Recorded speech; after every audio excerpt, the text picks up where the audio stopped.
Nagpapatuloy ako bilang isang guro dahil sa nakikita kong pag-asa.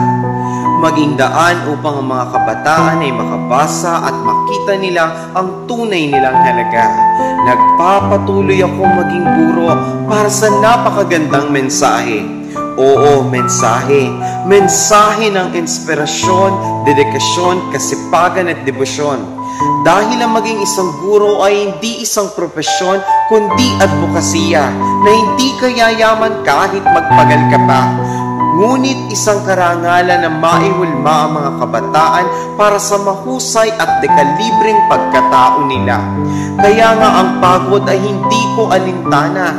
Nahihirapan ngunit patuloy na lumalaban para sa mga kabataan na ako ang sandalan. Kanilang pangalawang magulang sa aming paaralan na makapagbibigay sa kanila ng wagas na pagmamahal at aral na sandata nila sa kinabukasan. Ako bilang guro ang kanilang kauna-unahang tagahanga. Sa kanilang tagumpay, maliit man o malaki, patuloy akong gagabay.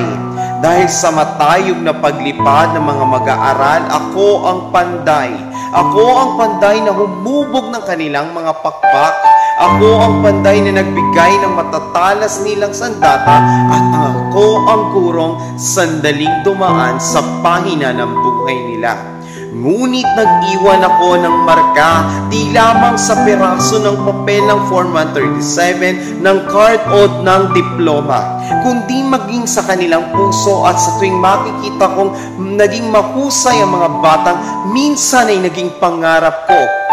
Masasabi kong naging mabuti at tapat ako sa aking trabaho. At magpapatuloy ako sa pagiging guro dahil instrumento ako ng pagbabago tungo sa isang mahusay at mabuting Pilipino.